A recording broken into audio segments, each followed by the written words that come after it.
Sir, kandaotan labati ni Kiana sa gwapong binata. Good morning po. Nakatitig yan sa mukha niya at nakangiti ng kaunti. Ang pag-selfie na wala sa isip niya at napatitig na lang siya rito. Morning, he replied to her. If Camilo was tall, how much more this man? Di hamak na mas matangkad pa to sa 6-footer niyang propesor. And there was this one thing she noticed, his face. Kahit sino siguro mapapatulala rito. Dangan lang naman nakakailang na tumitig ng mas matagal. Mr. Montenegro?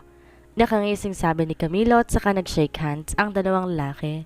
Mas pinili ni Kianang lumayo dahil pakinabtab niya. Di siya dapat nararoon sa harap na may-ari ng transverse. Hindi siya kabagay-bagay dahil estudyante lamang siya. Excuse me ho, doon na po ako sa mga kaklase ko. Magarang na paalam niya sa dalawa pero hindi mapuknat ang titig niya sa mukha ni Asher. Aren't you going to take a selfie? Nakangiting sagot nito sa kanya pero siya nahihiya na napailing. Kung siya magsa-selfie sa iba na lang siyang lugar, hindi sa nakikita ng boss. How's Elora? Asher still asked and pocketed his hands. Okay naman po sir. Sagot ng dalaga na hindi nigawang ituloy ang pag-alis. Hindi ba siya umiiyak dahil aalis ka? Ramdam ni Kiana ang tingin ni Camilo sa kanya. He must be confused because the president of Royal Montenegro is talking to her this way, na para bang sila'y magkakilala ng mabuti? Hindi naman po. Naintindihan po niya kung bakit ako aalis. Smart girl. Tumango siya na may kasamang ngiti. Sige po sir, salamat po. Sir Camilo, alis muna po ako. Tumango lang si Camilo kaya naman agad na siyang tumalikod. Doon lang ni Kiana naramdaman sa sariling kinakabahan pala siya habang nakikipag-usap. Napakagwapo naman kasi ni Asher at talagang nakakailang ibuka ang bibig kapag ganon kalapit. She held her chest and joined her friends. Kiana, sali ka sa picture taking. Papik tayo kay Mr. Montenegro. Sayang pagkakataon. Anyaya ni Sixto sa kanya dahil pabalik ang mga ito sa pinanggalingan niya kanina. Napakamot siya sa ulo. Umiwas nga siya sa pagpapakodak. Ngayon naman yayayain siya pabalik kay Asher ng mga to. Wala siya nagawa, tili nakapagprotesta. Lalo pa na mabilis kumilos sa mga kaibigan. Alangan namang magpaiwan siyang mag-isa at magkodak din mag-isa. Mr. Montenegro, good morning sir.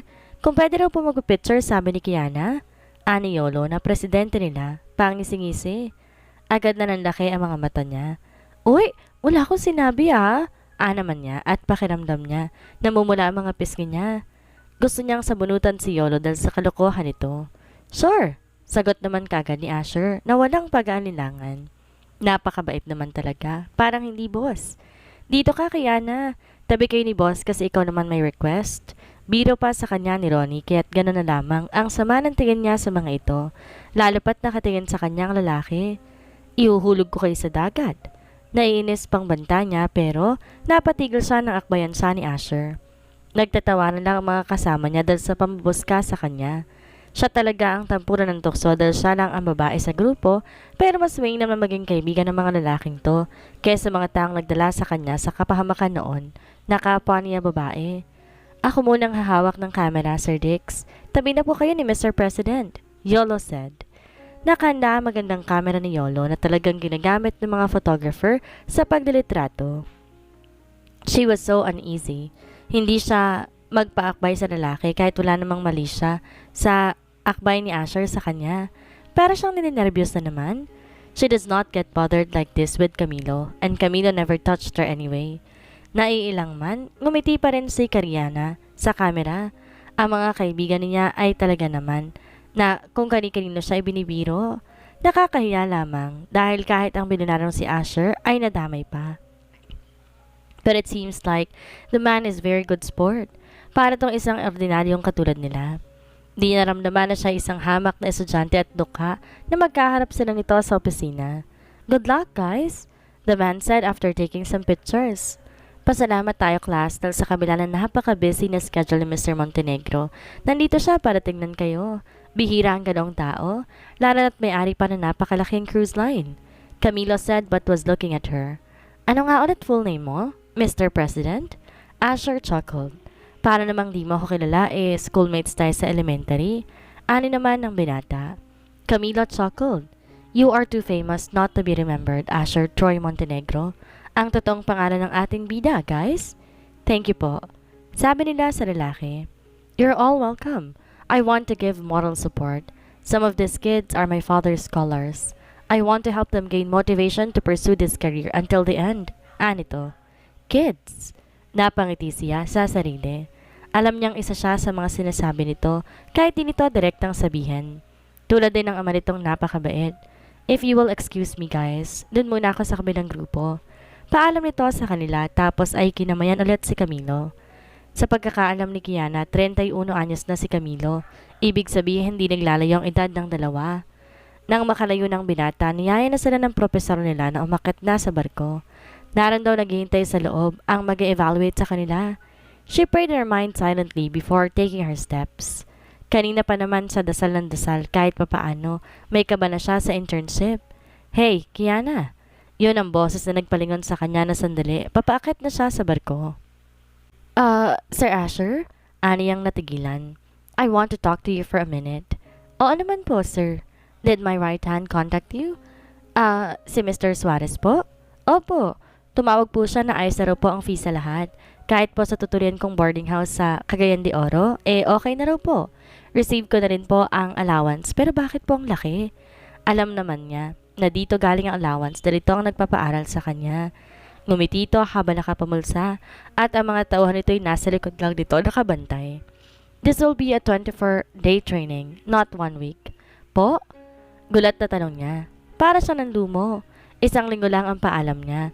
Kaya pala may nababasa na naman siya sa mga dala niyang damit. Ang problema ay si Elora.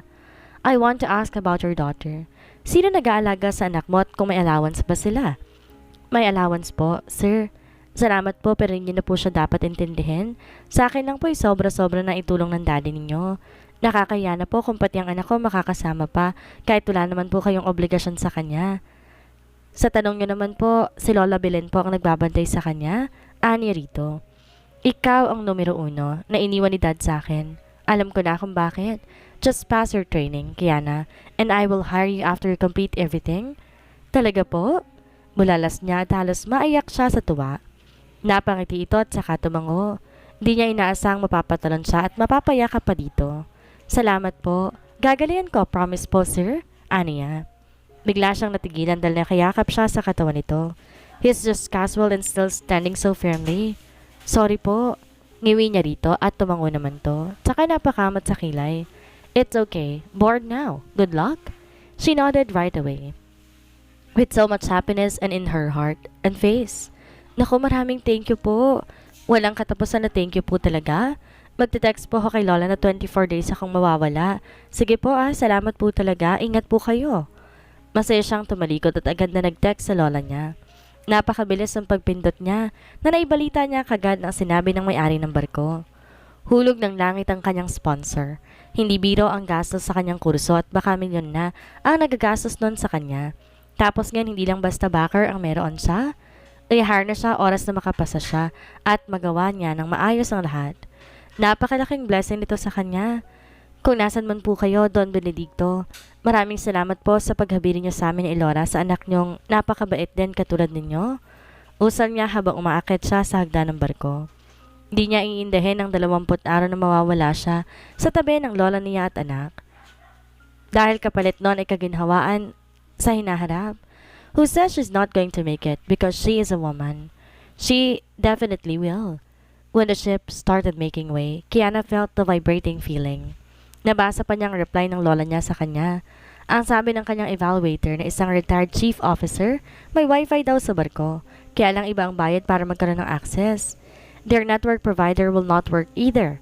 May access daw sila sa wifi at yun ang nakakatuwa dahil mavi-video call niya sa Elora. Thanks to technology. Ngayon papunta na sila sa kanilang cabin. Solo lang siya ayon sa evaluator dahil nag-iisa raw siyang babae. Sa barko raw kasi na iyon ay 2 crew magkasama sa isang cabin. This will be yours, Miss Pedrosa, Mr. Pascual said. Ito ang kanilang evaluator. Pinsan daw to ni Asher Montenegro sa side ng ama. Ang ina raw kasi ni Asher isang Arab at ang ama ay Filipino. Kaya pala ganun kagwapo ang may-ari ng barko dahil maganda siguro ang ina at gwapo naman si Don Benedicto. Binuksan ng stewardess ang pinto. Thank you, sir. Aniya at saka pumasok na siya sa loob. Matagal din ang 1 buwan. Napag-isip-isip niya pero kailangan niyang pagtiisan. Lumapit siya sa binata at tinawi ang kortina. She saw the sea. It was beautiful. Ganito pala ang pakiramdam na nasa barko. Halos wala siyang maramdaman na paggalaw. Akala niya sobrang nakakatakot pero ngayon naging payapa na ang kanyang dibdib. Isa pa, daladala niyang dagdag inspirasyon ang sinabing pangako ni Asher sa kanya. Soon, after this training, ilang buwan na lamang graduation na. Kanya-kanya na silang asikaso ng mga requirements para makapag-exam. Napabalik-was ng bangon si Asher at luminga sa paligid. Fuck! He was still inside his office. Natulog siya pero nanaginip siya at nakasilip sa Elora sa pinto, tapos ay umiiyak. Inahanap daw noon ang ina, dahil lumubog ang barko at kinain ng octopus si Kiana. Jesus! Naiiling na natatawa si Asher sa panaginip niya. Nakaupo na siya sa sofa at napahawak na lamang sa noo. Kitang-kita niya ang mukha ni Elora na umiiyak. It's been days, 4 days to be exact, since the ship sailed to Cagayan de Oro. Baka umiiyak na talaga si Elora kaya't napapanaginipan niya. Nakapagtataka bakit parang siya man ay attached sa bata. Parang nalipat sa kanya ang pakiramdam ng ama niya nung nabubuhay pa. Ano kayang malalim na istorya ng buhay ang kwento ni Kiana sa daddy niya? Kaya gano'n na lamang ang kagustuhan ng mapaangat ang buhay na mag-ina. Ang tayong alam lamang niya madre ang tiyahin ni Kiana, that's all. Napasandal siya sa sofa. What is the meaning of his dream? Sus ko, naman na rin niya sa ama niya ang mga paniniwala sa panapanaginip na dati naman ay wala sa sistema niya. Dapat kaya niyang tingnan ng bata? Yun ba ang kahulugan ng panaginip niya? God, no! Pinag-awayan na nga nila ni Ava, si Kiana. Lalapit na ba siya? At anong masama kung titingnan niya si Elora? It has nothing to do with Kiana. Nakakatuwa lang kasi parehas na malambing ang mag-ina, and despite being a mom at a very young age, that cannot hide the juvenile attitude deep within. Nawala sa isip ni Asher ang tungkol sa mag-ina nang bumukas ang pinto ng office niya. Ava walked in. Hi babe, bati ng babae na makapasok. Since that day, he walked away, leaving Ava alone in his garage. She came to him with a changed behavior. Iyon ang masasabi niya. Pero hindi siya mapapanatag. May lamat ang relasyon nila at mukhang mahihirapan na siyang ibalik ang amor dito. He did not reply to Ava's greetings. It feels like pinaplastic niya ito kung ipapakita niya rito na okay siya. Hindi niya kaya magpanggap. Nagre-reply naman siya sa mga chats nito pero parang antabang niya. Mas gusto niya na magpakabisi sa trabaho kaysa makipag-usap dito. Kabaliktaran iyon ang nararamdaman niya noon na gusto niyang parati itong kinakausap. Ngayon kasi mag-uusap sila ng maayos sa umpisa. Maya-maya nag-aaway na sila. Tila na palis ang ngiti nito nang tingnan niyang mabuti. Ilang araw na tong mabait at sweet pero ngayon para nakikinita niya na babalik ang dati.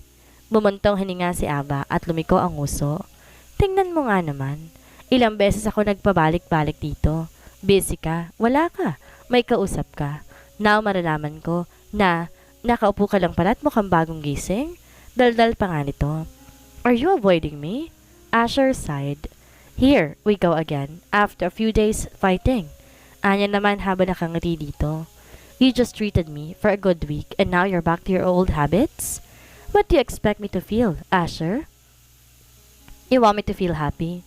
May oras ka sa ibang tao pero sa akin wala? Mainit ang ulong napalayo siya. Nagkataon lang na pumunta ka rito at may trabaho ako.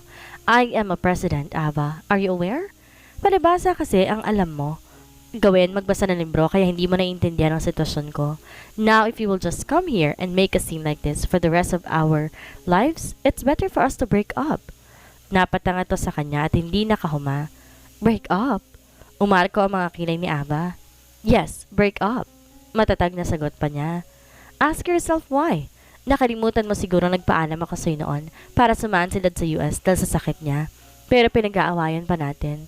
Did you even forget it? 6 years ago. And that was long ago but you're bringing it out today. How dare you break up with me after everything I've done for you?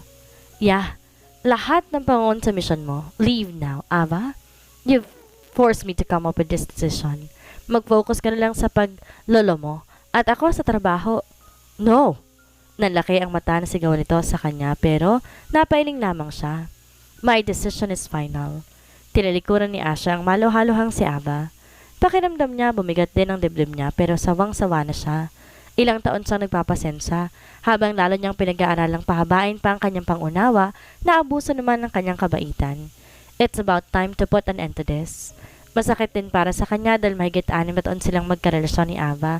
Pero wala na siyang maramdaman na pagmamahal sa puso niya ngayon dahil sa ginagawa nito at paulit-ulit ginagawa sa kanya. You just broke up with me because of my surgery? Ava snapped, but he sickly shook his head. Think whatever you want to think. Damn you. Ava, that's you. Maanak ka sa tatay mong feeling santo. Damn you. Galit siyang pumihit at masama ang tingin ay pinukol sa babae. Your mouth is enough reason for me to break up with you. You were bad-mouthing my father, even if he was already gone. Get the hell out of my office. Galit na tinuro ni Asher ang pinto dahil baka hindi niya matansa ang babae, malapitan niya at masaktan. Napakasama talaga ng bunganga nito. Wala naman din ditong masamang ginawa ang daddy niya. In fact, mabait ang ama niya kay Ava. Kahit pa kilala si Benedicto na Judge Frederick na nagpapabayad sa mga matataas na tao para hindi makulong.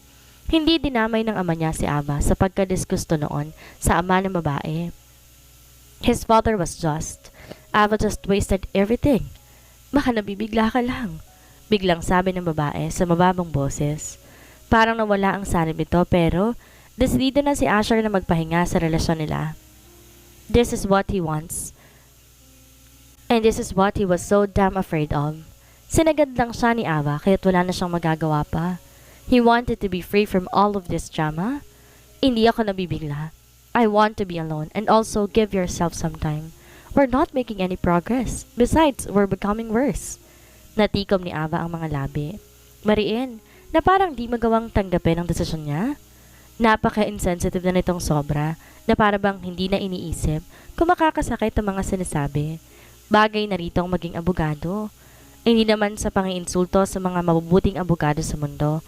Sana lang magkataon na maging kliyente nito ay nasa tama para matuto itong ipagtanggol ang mga taong nasa katotohanan. Lagi lang itong sasamang ugali kapag ang mga taong kriminal ang magiging kliyente nito sa hinaharap. Hindi niya na ito pinansin pa. Nasira na naman ang mood niya. Kakagising lang niya at halos tuliro pa nga tapos binomba na agad siya ni Ava ng kung ano-ano. May babae ka. Bulyaw nito sa kanya pero di niya to sinulapan man lamang. Sana nga meron. Ang problema, wala.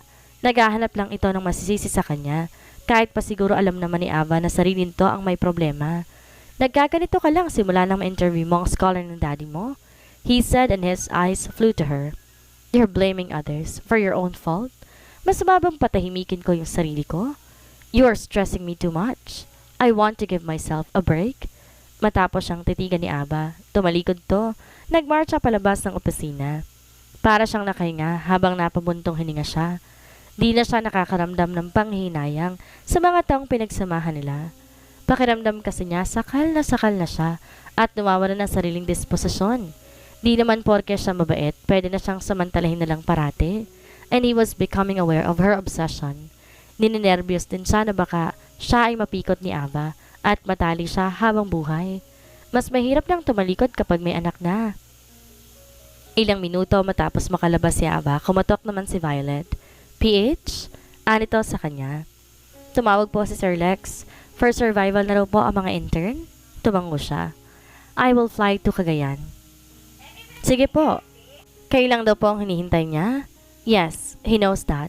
Alam kasi ni Lex na gusto niyang nanonood ng survival. Noon pa man kahit medyo bata pa siya, kasama niya ang daddy niya sa ganon. What's my remaining schedule for today? Tanong ni Asher. Kay Violet. Tapos ay sumulyap siya sa relo niyang suot. Wala na po other than the meeting with Miss Bellamore? Bellamore? Kunot noo siya. Who the fuck was that? Yes po. Para daw po sa opening ng True Fit? Oh yes, he remembered. What name is that? 4 p.m. sir? Okay, tell her I'm coming. Will you find the address of Kiana Pedrosa, Ate V? Okay po. Mabilis tong sumagot at walang tanong-tanong.